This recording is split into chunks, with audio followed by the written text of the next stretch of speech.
All right, so my name is Olin. I'm a sophomore at the high school, and I'm here with... Parielle Davis, candidate for 7th Ward, City Council for Evanston. Cool.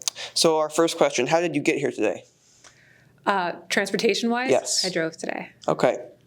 Second question, why are you running for City Council?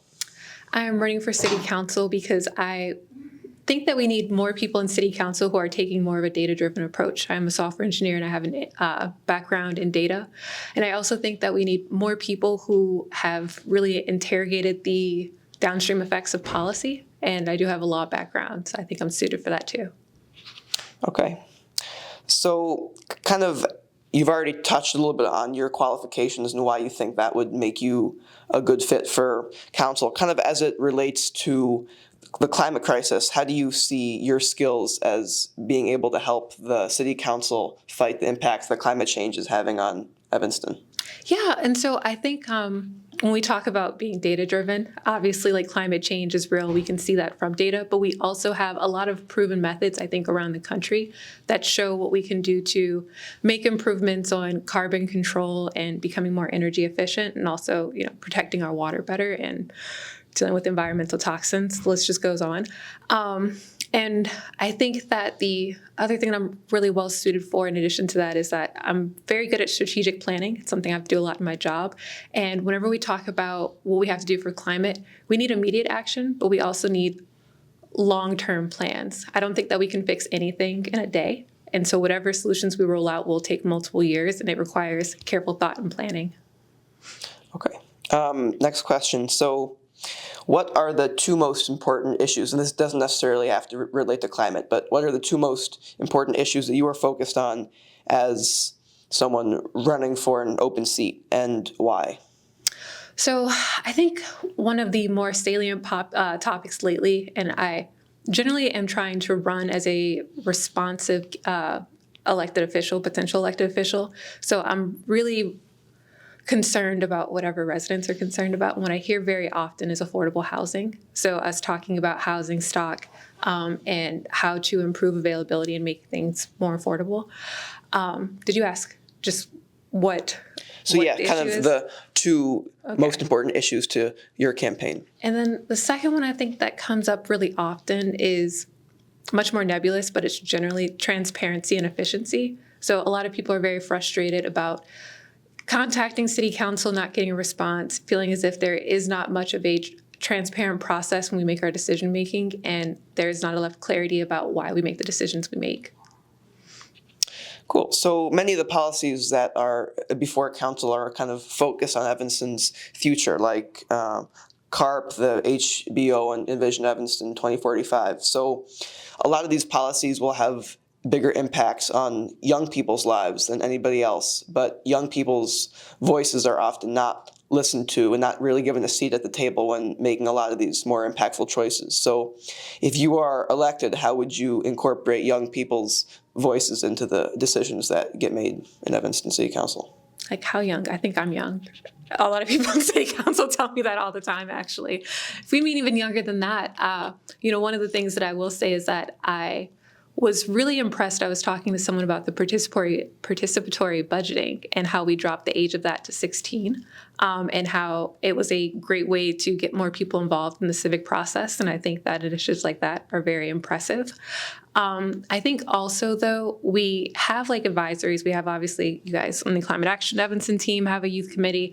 We have a youth advisory committee on the City Council. And I think just strengthening that relationship and making sure that there's more involvement. But also, I have been socializing the idea that, especially when we talk about climate change, if we want to, a lot of the things that we need in order to improve climate change require behavioral changes. And the easiest and most efficient way actually to change behavior is to make sure it's right in the beginning.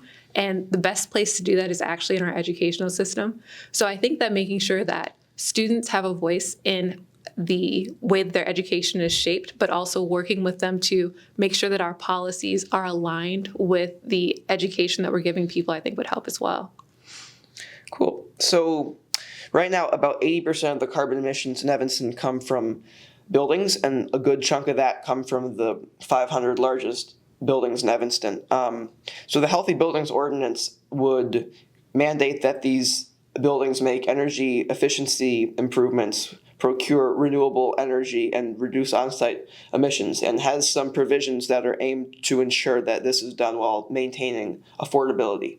So, do you support the Healthy Buildings Ordinance in its current form? And if you don't, what amendments would you like to see made? So I think that I do need a slight amendment to the Healthy Buildings Ordinance. And one of the things that I think is that we can't just keep saying that we care about things without actually being willing to put money behind it. And so I do think that there needs to be some type of financial incentive or some type of discussion of setting aside money from the city in order to make it more, palatable, maybe more possible, more efficient, more plausible, whatever word we want to come up with.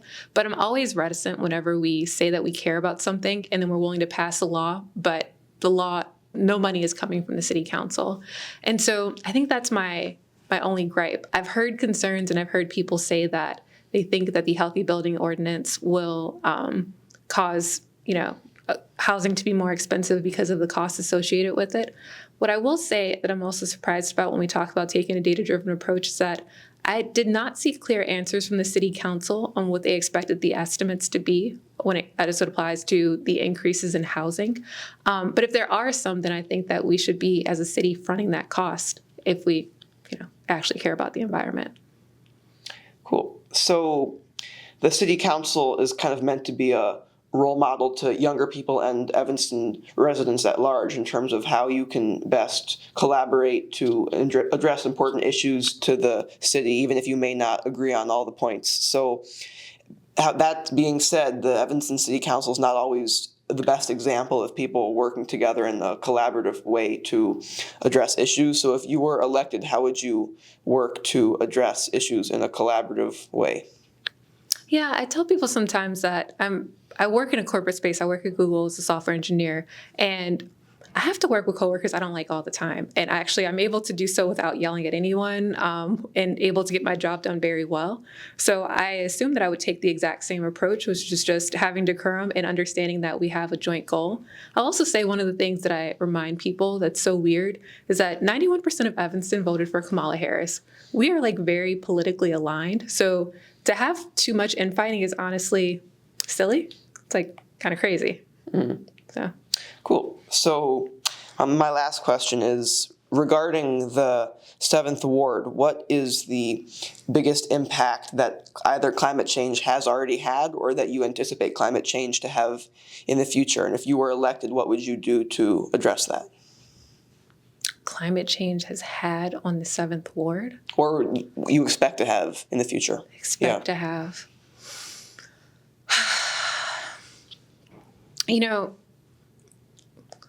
There's so many things. It all happens so slowly too. I think for some reason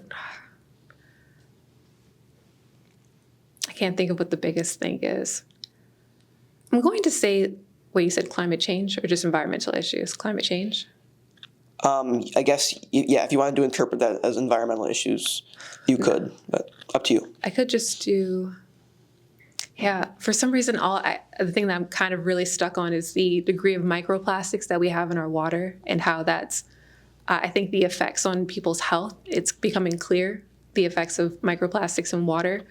But on the flip side, the other thing that also comes to mind is how crazy the weather has become and how inconsistent it has become, in addition to the very deleterious effects it's had on our agricultural patterns.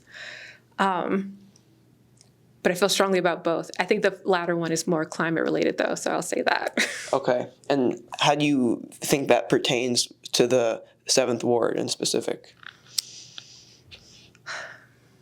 How do I think that? I mean, obviously we see just crazy weather and inconsistent weather. I think that a lot of the squeeze that we're feeling in produce and as it relates to nutrition and everything is also related to an inability for us to, a past practice of unsustainable farming practices compounded by changing weather patterns, which are impacting how diet is coming out. And as it applies to the residents, I think we can see that in trends in health, but I don't think of it as specific to there's nothing happening specific to the 7th Ward. It's a thing that's happening along the country that we're not immune to because, climate change doesn't happen in just one spot. Yeah. So if you were elected, how would you try to address those issues? We could do a lot more to support more sustainable businesses and agricultural practices. I reached out to a few organizations here in Evanston that are really committed to urban gardening and who are committed to organic and more sustainable food practices. And I think that for sure we could, make it easier for people to sign up for community gardens, to support community gardens, to support these organizations, and to encourage the consumption of local agriculture. And as it applies to particularly how we would do that, relationships with the city and these organizations, and maybe a combination of some type of tax incentive.